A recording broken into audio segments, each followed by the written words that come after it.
नमस्कार, KP news के 10 बजे के कर्नाटका बुलेटिन में आपका स्वागत है। मैं हिना शेख आपके साथ। पहले एक नजर डालते हैं आज के मुख्य समाचारों पर।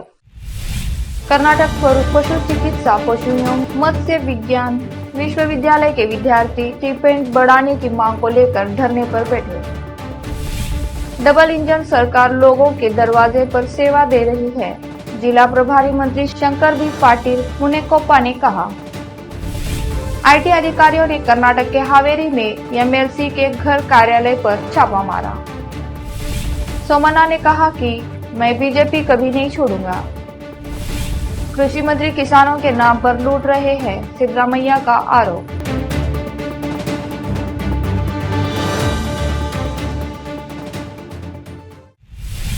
समाचारों का सिलसिला शुरू करते हुए देखते हैं समाचार विस्तार से। पहले देखते हैं स्थानीय समाचार। कर्नाटक पशु चिकित्सा, पशु एवं मत्स्य विज्ञान विश्वविद्यालय के विद्यार्थी स्टिपेंड में बढ़त की मांग को लेकर विश्वविद्यालय के सम्मुख पिछले 17 दिनों से धरने पर बैठे हैं। विद्यार्थियों का कहना है कि स्टिपेंड की राशि 14,000 से, जिसको पिछले 8 साल से नहीं बढ़ाया गया है, जो इस महंगाई के दौर में काफी नहीं है। विद्यार्थियों ने केपी न्यूज से बात कर अपनी पीड़ा सुनाई है। कैमरामैन कृष्णा का कवरेज। नमस्ते, हम वेटनरी कॉलेज बीदर के स्टूडेंट्स हैं।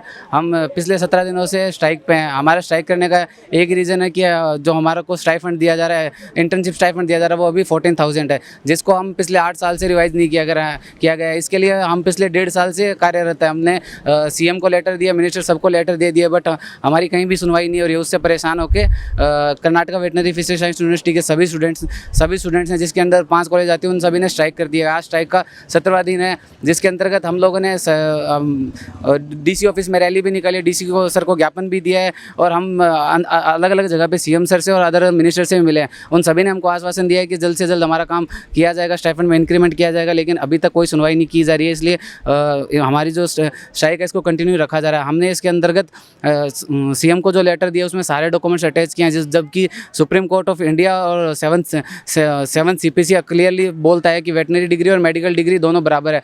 फिर भी हम दोनों डिग्रियों के बीच में इतना भेदभाव किया जा रहा है, जबकि मेडिकल डिग्री के अंदर उनको केवल उनके हॉस्पिटल के अंदर कार्य करना पड़ता है, लेकिन हमको पूरे कर्नाटका में 23 अलग अलग जगह जाना पड़ता है, और एक हमको कर्नाटका से बाहर भी जाना पड़ता है, जिसकी वजह से ट्रैवलिंग एक्सपेंडिचर और डेली एक्सपेंडिचर हमको बहुत पड़ता है। लेकिन अभी 14,000 में हमारा जो डेली का एक्सपेंडिचर है वो नहीं निकल रहा है। इसके लिए हमने बहुत प्रयास किए हैं, लेकिन गवर्नमेंट सुनवाई नहीं कर रही है, और हम तब तक स्ट्राइक करेंगे जब तक सरकार हमारी मांगे नहीं मान लेती है।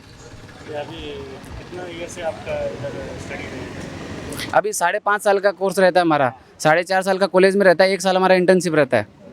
अभी इंटर्नशिप पे कितना साल से कितना दे रही है? अभी 2015 में हमारा रिवाइज़ किया गया था, जहाँ 11,000 से 14,000 किया गया था, और उसमें उसको 2011 में हमारा 8,000 से 11,000 किया गया था। उसी समय MBBS का भी बढ़ाया गया था हमारे साथ। फिर 2015 में हमारा और MBBS का बढ़ाया गया, लेकिन 2020 में MBBS का बढ़ा के 30,000 कर दिया गया, लेकिन हमारा स्टिल 8 ईयर से कुछ भी पैसा नहीं बढ़ाया गया।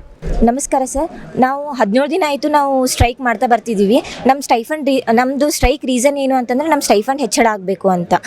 ನಾವು ವೆಟನರಿ ಸೈನ್ಸು ಮತ್ತು ಹ್ಯೂಮನ್ ಮೆಡಿಸಿನನ್ನು ಕ್ಲಾಸ್ 1 ಆಫೀಸರ್ ಅಥವಾ ಗ್ರೂಪ್ A ಆಫೀಸರ್ ಅಂತ ಕನ್ಸಿಡರ್ ಮಾಡ್ತೀವಿ ಸರ್. ಅವ್ರ ಥರನೇ ನಾವು 5.5 ವರ್ಷ ಕೋರ್ಸ್ ಮುಗಿಸ್ಕೊಂಡು 1 ವರ್ಷ ಇಂಟರ್ನ್ಶಿಪ್ ಅಂತ ಮಾಡ್ತೀವಿ. ಅವ್ರ ಇಂಟರ್ನ್ಶಿಪ್ ಅವ್ರವ್ರ ಕಾಲೇಜಲ್ಲೇ ಮಾಡ್ತಾರೆ, ಆಮೇಲೆ ತಿಂಗಳ ಅವರಿಗೆ 30,000 ಕೊಡ್ತಿದ್ದಾರೆ. ನಾವು 24 ಬೇರೆ ಬೇರೆ ಸ್ಥಳಗಳಿಗೆ ಹೋಗಿ ನಮ್ಮ ಹುದ್ದೆಗಳನ್ನು ಸಲ್ಲಿಸ್ತೀವಿ ಸರ್. ನಮಗೆ ಮಾತ್ರ ತಿಂಗಳ 14,000 ಕೊಡ್ತಿದ್ದಾರೆ ಸರ್. ಅವ್ರಿಗೆ 2020ರಲ್ಲಿ ರಿವೈಸ್ ಆಗಿದೆ ಸರ್ ಶೆಡ್ಯೂಲು. 20,000 ಇದ್ದಿದ್ದು 30,000 ಮಾಡಿದ್ದಾರೆ. ನಮ್ಮದು 2015ರಲ್ಲಿ ರಿವೈಸ್ ಆಗಿದ್ದು ಮತ್ತೆ ಯಾವಾಗೂ ರಿವೈಸ್ ಮಾಡೇ ಇಲ್ಲ ಸರ್ ಶೆಡ್ಯೂಲು. 8 ವರ್ಷ ಆಯಿತು ಸರ್. ಪ್ರತಿ ಬ್ಯಾಚು ಬರೀ 14,000 ಸ್ಟೈಫಂಡ್ ತೊಗೊಂಡೇ ಬರ್ತಿದ್ದಾರೆ ಸರ್. ಹೀಗಾಗಿ ನಮ್ಮ ಮನವಿ ಏನು ಅಂತಂತಂದರೆ ಸರ್, ನಮ್ಮದು ಸ್ಟೈಫಂಡ್ 30,000 ಮಾಡಬೇಕು. ಈಗ ವಸತಿ ನಿಲಯದ ಖರ್ಚಾಗಲಿ, ಉಪಹಾರದ ಖರ್ಚಾಗಲಿ, ಟ್ರಾನ್ಸ್ಪೋರ್ಟೇಷನ್ ಖರ್ಚಾಗಲಿ 14,000 ಎಲ್ಲಿ ಸಾಲ್ತಿಲ್ಲ ಸರ್. ನಮಗೂ 30,000 ಬೇಕು ಅಂತ ಕೇಳ್ತಿದ್ವಿ ಸರ್. ಸಿಎಂ ಅವ್ರು ಬರ್ತಾ ಇದ್ದಾರಲ್ಲ, ಅವ್ರಿಗೆ ಏನಾದರೂ ಮನವಿ ಕೊಡೋಕ್ಕೆ ನಾವು ಡಾಕ್ಯುಮೆಂಟ್ಸ್ ಎಲ್ಲ ರೆಡಿ ಮಾಡ್ಕೊಂಡಿದ್ದೀವಿ ಸರ್. ಅಲ್ಲಿ ರೆಡಿ ಆಗಿದ್ದಾರೆ ಸರ್, ಲೈಕ್ CM ಜೊತೆ ಮಾತಾಡಬೇಕು ಅಂತ. ಅವ್ರೇನು ಪ್ರತಿಕ್ರಿಯೆ ನೀಡ್ತಾರೆ ಅದಕ್ಕೋಸ್ಕರ ವೇಟ್ ಮಾಡ್ತಾ ಇದ್ದೀವಿ ಸರ್. डबल इंजन सरकार लोगों के दरवाजे पर सेवा दे रही है, जिला प्रभारी मंत्री शंकर बी पाटिल मुनेकोप्पा ने कहा। उन्होंने कहा कि हमारी सरकार केंद्र और राज्य सरकार की विभिन्न योजनाओं को लोगों के घर द्वार तक पहुंचाने के लिए काम कर रही है। हथकरघा और कपड़ा विभाग गन्ना विकास चीनी के प्रभारी मंत्री शंकर बी पाटिल मुनेकोपा ने कहा, वे बुधवार को जिला प्रशासन जिला पंचायत परिसर स्थित कर्नाटक पशु चिकित्सा पशु एवं मत्स्य विज्ञान विद्यालय स्टेडियम में विश्वविद्यालय स्टेडियम में आयोजित केंद्र और राज्य सरकार की योजना के लाभार्थियों के सम्मेलन कार्यक्रम का उद्घाटन कर रहे थे।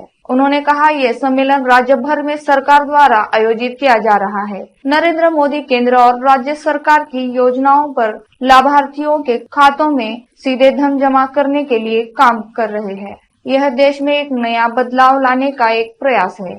हमारे राज्य के कई वरिष्ठ मंत्री पात्र हितग्राहियों को सीधे उनके खातों में पैसे जमा करने का काम कर रहे हैं, जिससे बिचौलियों के कहर पर रोक लगेगी। केंद्रीय नवीकरणीय ऊर्जा स्रोत और रसायन एवं उर्वरक राज्य मंत्री भगवंत खोबा ने कहा कि देश में 81 करोड़ लोगों को डबल इंजन की सरकार से एक के बाद एक लाभ मिला है। माननीय नरेंद्र मोदी प्रधानमंत्री बनने के बाद सरकारी योजनाओं को ला रहे हैं। गरीबों, दलितों, पिछड़ों और किसानों को दर्जनों सरकारी योजनाएं दी जा रही है।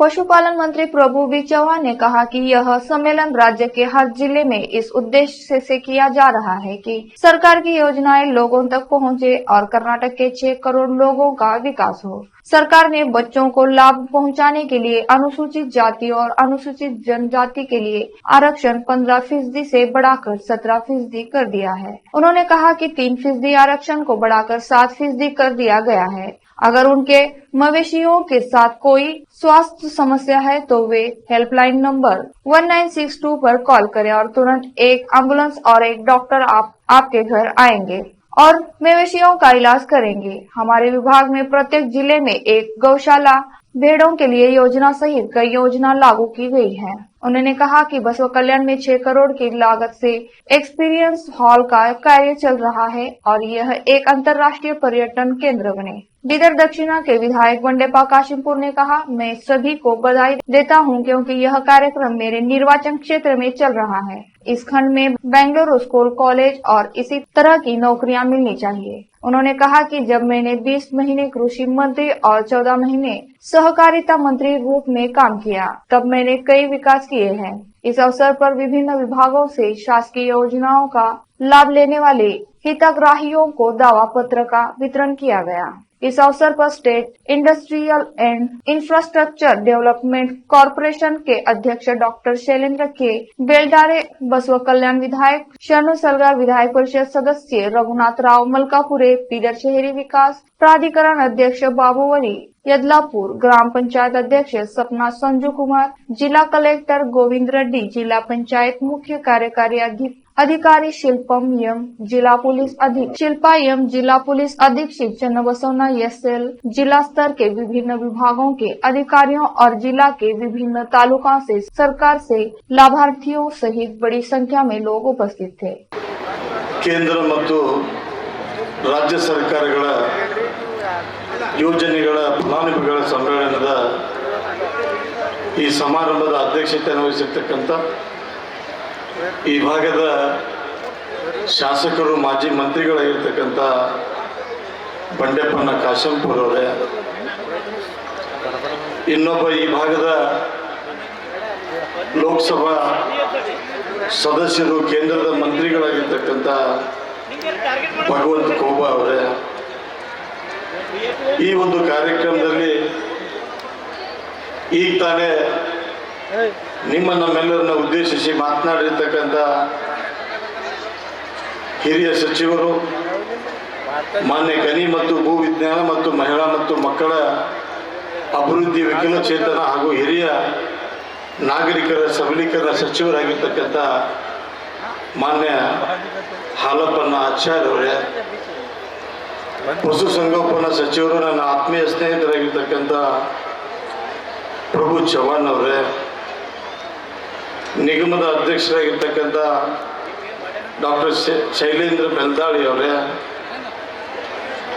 ಮಾಜಿ ವಿಧಾನ ಪರಿಷತ್ತಿನ ಸಭಾಪತಿಗಳು, ವಿಧಾನ ಪರಿಷತ್ತಿನ ಸದಸ್ಯರಾಗಿರ್ತಕ್ಕಂಥ ರಘುನಾಥ್ ರಾವ್ ಮಲ್ಕಾಪುರಿ ಅವರೇ, ಬಸವ ಕಲ್ಯಾಣದ ಶಾಸಕರು, ನನ್ನ ಸೋದರಾಗಿರ್ತಕ್ಕಂಥ ಶರಣು ಸಲ್ಗಾರ್ ಅವರೇ, ಮಾನ್ಯ ಬೀದರ್ ನಗರಾಭಿವೃದ್ಧಿ ಪ್ರಾಧಿಕಾರದ ಅಧ್ಯಕ್ಷ ಆಗಿರ್ತಕ್ಕಂಥ ಬಾಬಣ್ಣ ವಾಲಿ ಅವರೇ, ಸರ್ಕಾರ ಯಾವುದಾದರೂ ಇದೆ ಅಂದ್ರೆ ನರೇಂದ್ರ ಮೋದಿ ಅವರ ಸರ್ಕಾರ ಇದೆ ಅನ್ನುವಂಥದ್ದನ್ನ ಸ್ಪಷ್ಟವಾಗಿ ಅಂತಾರಾಷ್ಟ್ರೀಯ ಸಂಸ್ಥೆಗಳನ್ನ ಭಾರತದ ಈ ಒಂದು ಕಾರ್ಯವನ್ನ ಗೌರವದಿಂದ ಮೆಚ್ಚಿಕೊಂಡಿದ್ದಾರೆ ಬಂಧುಗಳೇ. ಅಷ್ಟೇ ಅಲ್ಲ, ಇವತ್ತು ರೈತರಿಗೆ ಭಾರತ ಸರ್ಕಾರ, ಇವತ್ತು ನರೇಂದ್ರ ಮೋದಿ ಅವರ ಸರ್ಕಾರಕ್ಕಿಂತ ಮುಂಚೆ ಅನೇಕ ಸರ್ಕಾರಗಳು ಸರ್ಕಾರದ ಸಾಲ ಮನ್ನಾ ಮಾಡಬೇಕು ಅಂತ ಹೇಳ್ತಿದ್ರು. ಆದರೆ 2004ರಿಂದ 2014ರವರೆಗೆ 10 ವರ್ಷಗಳ ಕಾಲ ಅಂದಿನ ಸರ್ಕಾರ ಸಾಲ ಮನ್ನಾ ಮಾಡಬೇಕನ್ನೋದು ಪ್ರತಿಪಾದನೆ ಮಾಡುವಂತ ಸರ್ಕಾರ, ಪ್ರಾಣಾಣಿಕೆಯಲ್ಲಿ ಘೋಷಣೆ ಮಾಡುವಂತ ಸರ್ಕಾರ ಕೇವಲ 10 ವರ್ಷದಲ್ಲಿ 40,000 ಕೋಟಿ ಹಣವನ್ನ ಮಾತ್ರ ರೈತರ ಸಾಲವನ್ನ ಮಾಡಿದ್ರು. ಆದ್ರೆ ನಮ್ಮ ಹೆಮ್ಮೆಯ ಪ್ರಧಾನಿ ನರೇಂದ್ರ ಮೋದಿ ಅವರು 2019ರಿಂದ ಇಲ್ಲಿಯವರೆಗೆ ಪ್ರಧಾನಮಂತ್ರಿ ಕೃಷಿ ಸಮ್ಮಾನ ನಿಧಿಯ ಮುಖಾಂತರ ದೇಶದ 11.5 ಕೋಟಿ ಸಣ್ಣ ರೈತರ ಖಾತೆಗಳಿಗೆ ಕೇವಲ 3 ವರ್ಷದಲ್ಲಿ ಇಲ್ಲಿ ನಮ್ಮ ಆಚಾರ್ಯ ಸಾಹೇಬರು ಪಾಟೀಲ್ ಅವರು ಹೇಳಿದಾರ, ಈ ಸಮ್ಮೇಳನ ಯಾಕೆ ಮಾಡ್ತಾ ಇದೀವಿ, ಈ ಸಮ್ಮೇಳನ ಉದ್ದೇಶ ಏನು? ಕೇಂದ್ರ ಸರ್ಕಾರ ಆಗಲಿ ರಾಜ್ಯ ಸರ್ಕಾರ ಆಗಲಿ ಜನರಕ್ಕೋಸ್ಕರ, ಜನರ ಅಭಿವೃದ್ಧಿಗೋಸ್ಕರ ಸರ್ಕಾರ ಯೋಜನೆ ಮನೆ ತನಕ ಹೋಗ್ಬೇಕು, ನಮ್ಮ ತಾಯಿಂದ್ರೆ ಜನರಿಗೆ ಲಾಭ ಆಗ್ಬೇಕು. ರಾಜ್ಯ ಸರ್ಕಾರ, ಕೇಂದ್ರ ಸರ್ಕಾರ ನಮ್ಮ ಎಲ್ಲ ತಾವು ನಮ್ಮ ದೇವತರ ನೋಡ್ತೀವಿ. ಅದಕ್ಕಾಗಿ ತಮ್ಮ ಅಭಿವೃದ್ಧಿ ಆಗ್ಬೇಕು, ವಿಕಾಸ ಆಗ್ಬೇಕು. ನಮ್ಮ ಜನಪ್ರಿಯ ಮುಖ್ಯಮಂತ್ರಿ ಅವರ ಸಂಕಲ್ಪ ಇದೆ, ಈ ಕರ್ನಾಟಕ 6 ಕೋಟಿ ಮಹಾಜನತಾ ಅವರ ಸರ್ವಾಂಗೀಣ ಅಭಿವೃದ್ಧಿ ಆಗ್ಬೇಕು. ನಾವು ಏನೇನ ಯೋಜನೆ ಮಾಡಿದೀವಿ, ಈ ಯೋಜನೆ ನೇರವಾಗಿ ಅವರ ಅಕೌಂಟ್ಗೆ ತಲುಪಬೇಕು. ಅದಕ್ಕಾಗಿ ರಾಜ್ಯದಲ್ಲಿ ಪ್ರತಿ ಜಿಲ್ಲೆಗೆ ಈ ಸಮ್ಮೇಳನ ಆಗ್ತಾ ಇದೆ. ಕಲ್ಯಾಣ ಕರ್ನಾಟಕ ಭಾಗದ ಈ ಸಮ್ಮೇಳನ ಅಧ್ಯಕ್ಷರು, ಸಂಚಾಲಕರು ನಮ್ಮ ಹಲ್ಲಪ್ಪ ಆಚಾರ್ಯ ಅವರು ನಮ್ಮ ಮುಂದೆ ಎಲ್ಲ ಮಾತಾಡಿದ್ದಾರೆ. आज बीदर शहर में बीएसपी नेता वहीद लखन ने दादा साहेब काशीराम का 89वां जन्मदिन मनाया। इस अवसर पर बीएसपी के कर्नाटक प्रभारी दिनेश गौतम ने भाग लिया। इस मौके पर गौतम ने कहा, आगामी विधानसभा चुनाव के लिए बीदर से 2 लोगों ने आवेदन दाखिल किया है। इस संबंध में केपी न्यूज से बात करते बताया कि कर्नाटक राज्य में बीएसपी अपने उम्मीदवार उतारेगी। संवाददाता असलम खान और कैमरामैन संतोष का कवरेज। आप रिकॉर्ड दिखाइए ना, ये सब अफवाह है। मान्य बहन जी, यहाँ लड़ाई विचारधारा की है। कांग्रेस, बीजेपी, जेडीएस ये गांधीवाद को फॉलो करती हैं और बहुजन समाज पार्टी अम्बेडकरवाद को फॉलो करती है। और अम्बेडकरवाद और गांधीवाद में जमीन आसमान का अंतर है। गांधीवाद इस देश में जो सामाजिक जो व्यवस्था है उसमें कोई चेंज करना नहीं चाहती है। जैसे फॉर एग्जांपल आपके कर्नाटक में देवदासी प्रथा लागू है, इसको कभी ख़त्म नहीं किया। कर्नाटक प्रदेश के अंदर ही SC, ST, OBC समाज के लोगों में जब डेथ होती है तो वो ऐसे उठा करके लेके जाते हैं और उनको दफनाते हैं। लेकिन जब जनरल क्लास में जब डेथ होती है तो वो ऐसे लेके जाते हैं और उनको जलाते हैं। ये इस व्यवस्था को मेंटेन करके रखना चाहते हैं। जो चाहे कितना ही एजुकेटेड व्यक्ति हो, रोहित वेमुला जैसा, उसके साथ में डिस्क्रिमिनेशन होता है, सोशल जस्टिस नहीं मिलता है, न्याय नहीं मिलता है। ये कांग्रेस, बीजेपी जो SC, ST, OBC minority community के जो लोग हैं उनके साथ में सोशल जस्टिस नहीं करती है। बीएसपी इस काम को लेकर के चल रही है। जो अम्बेडकरवाद की जो विचारधारा है बीएसपी उसको लेकर के चल रही है। इसीलिए कभी भी बीजेपी के साथ माननीय बहन जी ना कभी मिलके चुनाव लड़ी हैं, ना भविष्य में कभी उनके बीजेपी के साथ में मिलके चुनाव लड़ेंगी। अब राज्य के अन्य समाचार। भारत के चुनाव आयोग द्वारा कर्नाटक में विधानसभा चुनाव से पहले मतदाताओं को लुभाने के लिए मुफ्त उपहार देने की पेशकश के बारे में चिंता जताए जाने के कुछ दिनों बाद आयकर विभाग के अधिकारियों ने राज्य के हावेरी जिले के रानीबेन्नूरू में एमएलसी आर शंकर के आवास और कार्यालय पर छापा मारा। छापे के दौरान अधिकारियों ने कथित तौर पर निर्वाचन क्षेत्र में मतदाताओं के बीच वितरित किए जाने वाले साड़ी बक्से, प्लेट, गिलास और स्कूल बैग जब्त किए। आईटी टीम ने हावेरी के सहायक आयुक्त को जब्त की गई वस्तुओं के बिलों की जांच करने और राज्य सरकार को एक रिपोर्ट प्रस्तुत करने के लिए कहा है। आयकर विभाग का छापा एमएलसी शंकर को रास नहीं आया। हालांकि उन्होंने दावा किया कि वह अधिकारियों के साथ सहयोग कर रहे थे। शंकर ने यह भी आरोप लगाया कि छापेमारी किसी के इशारे पर की गई थी। उन्होंने कहा कि अभी तक आदर्श आचार संहिता की घोषणा नहीं की गई है और इस छापेमारी का कोई मतलब नहीं है। आवास मंत्री वी सोमन्ना ने कहा कि वह कभी भाजपा नहीं छोड़ेंगे। विधानसभा चुनाव से पहले मंत्री के भाजपा को अलविदा कहने और कांग्रेस में शामिल होने की अटकलों के बीच उनका ये बयान आया है। भाजपा में कोई भ्रम नहीं है। अगर पार्टी में घटनाक्रम मेरे स्वाभिमान को ठेस पहुंचाता है तो मैं आवास मंत्री के पद से इस्तीफा दे दूंगा। मैं अभी 72 साल का हूं। पार्टी छोड़ने का सवाल ही नहीं उठता। अगर पार्टी मुझसे ऐसा करने या पार्टी के संगठनात्मक कार्यों में खुद को शामिल करने के लिए कहेगी तो मैं चुनाव लड़ूंगा। भाजपा नेता ने कहा कि वो पार्टी और मुख्यमंत्री बसवराज बोम्मई को शर्मिंदा नहीं करेंगे। बीजेपी कर्नाटक चुनाव प्रभारी धर्मेंद्र प्रधान और केंद्रीय मंत्री प्रहलाद जोशी उनके संपर्क में हैं। अब तक राजनीतिक गलियारों में कयास लगाए जा रहे थे कि सोमन्ना भाजपा की विजय संकल्प यात्रा में सक्रिय नहीं थे, लेकिन उन्होंने खुद को अपने गोविंदराज नगर निर्वाचन क्षेत्र तक सीमित रखा। कहा जाता है कि मुख्यमंत्री ने क्षति नियंत्रण कार्रवाई शुरू की थी, जिसके बाद सोमन्ना ने यह घोषणा की। इससे भगवा पार्टी नेतृत्व ने राहत की सांस ली है, क्योंकि लिंगायत नेता का बेंगलुरु में अपना दबदबा है। यह सब मेरे खिलाफ एक साजिश का हिस्सा था। क्या मैंने कभी कहा है कि मैं पार्टी छोड़ने जा रहा हूँ? मैं पार्टी का अनुशासित सिपाही हूँ। रोकते हैं समाचारों का सिलसिला ब्रेक के लिए। जल्द लौटते हैं ब्रेक के बाद। हिंदुस्तान के हर कोने में हम हैं मौजूद।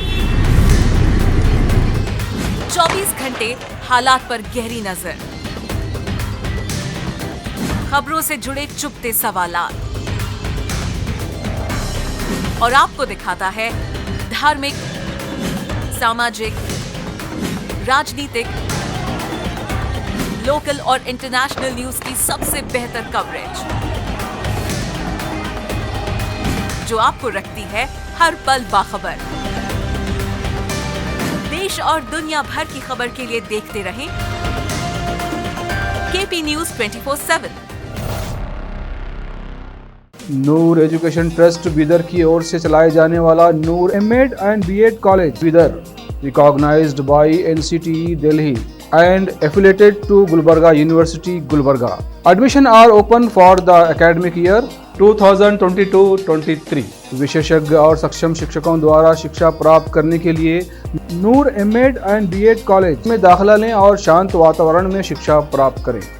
बीदर शहर में बेहतर शिक्षा का एकमात्र केंद्र Noor MEd and BEd college, Shahpur gate, Bidar. Phone numbers 9945283920, 8482221297। Congress Karnataka Pradesh Congress committee के अध्यक्ष डीके शिव कुमार के भाई और बेंगलुरु ग्रामीण से पार्टी के सांसद डीके सुरेश को अप्रैल मई विधानसभा चुनाव में रामनगर क्षेत्र से मैदान में उतारने पर विचार कर रही है। इससे जेडीएस के वरिष्ठ नेता और पूर्व मुख्यमंत्री एचडी कुमार स्वामी की अपने बेटे निखिल को निर्वाचन क्षेत्र से मैदान में उतारने की योजना के रूप में देखा जा रहा है।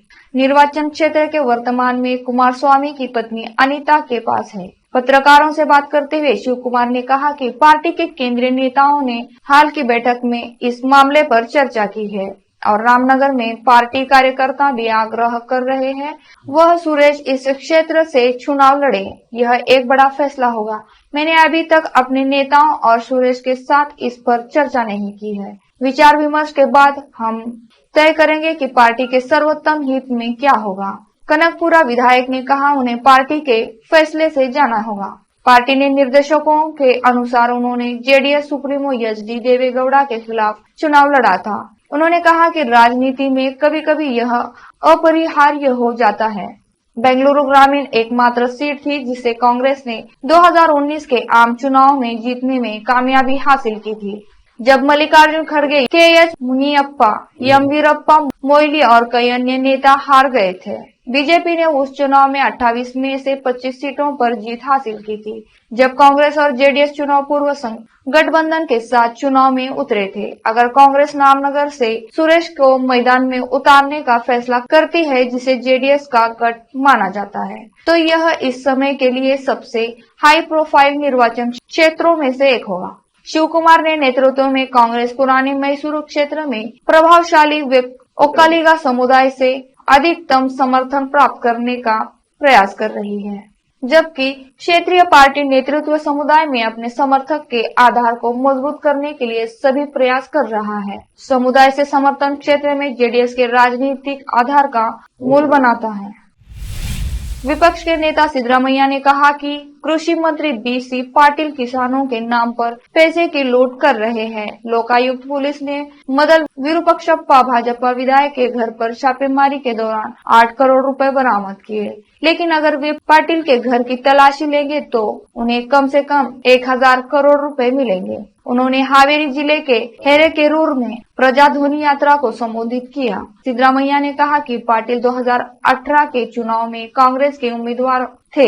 अगर मैं उनके लिए प्रचार करने के लिए वहां नहीं होता तो वह हार जाते। चुनाव जीतने के बाद उन्होंने मुझसे कहा था कि वह मुझे नहीं छोड़ेंगे, लेकिन बीजेपी ने उन्हें ऑपरेशन कमल में खरीद लिया। उन्होंने कहा कि सरकारी खजाने को लूटना ही भाजपा सरकार की उपलब्धि है।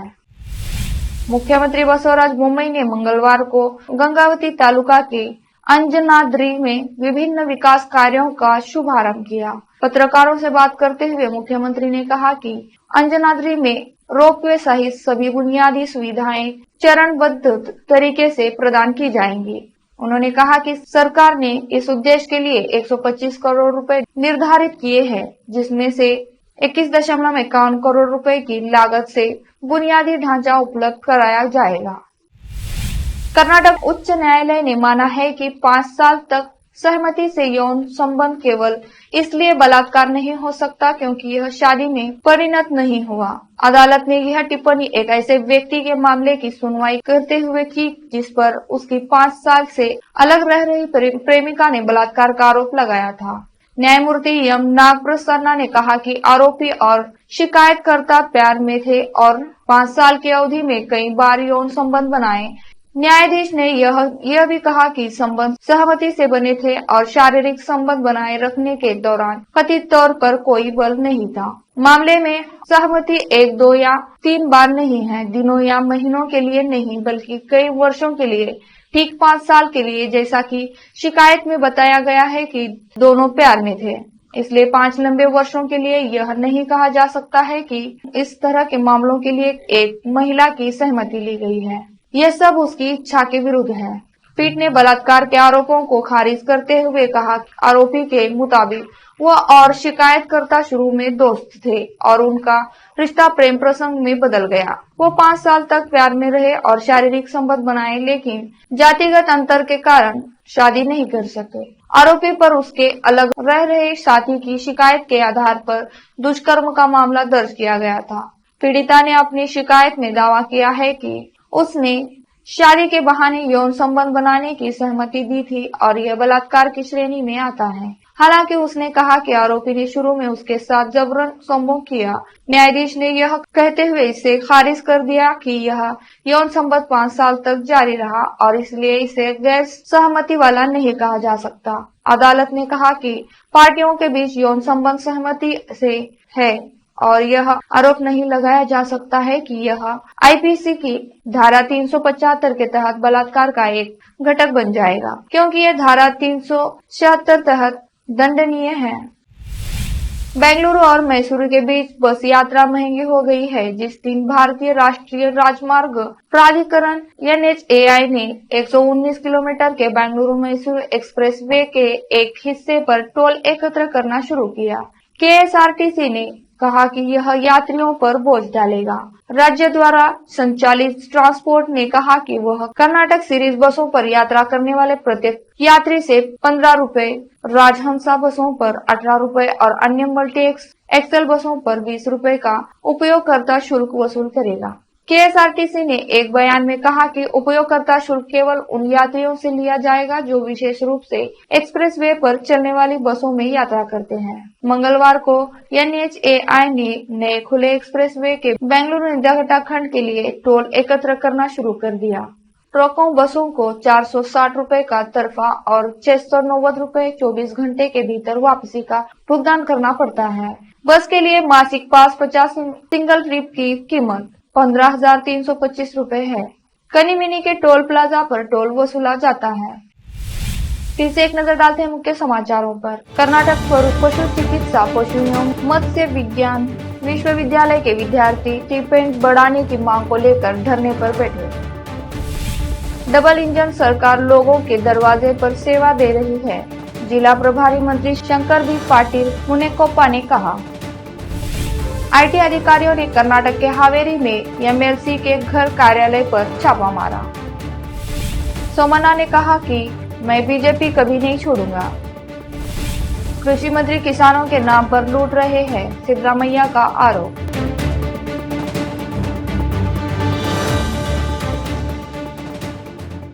KP न्यूज के कर्नाटका के बुलेटिन में आज इतना ही। अन्य समाचारों के लिए जुड़े रहे हमारे चैनल से। धन्यवाद।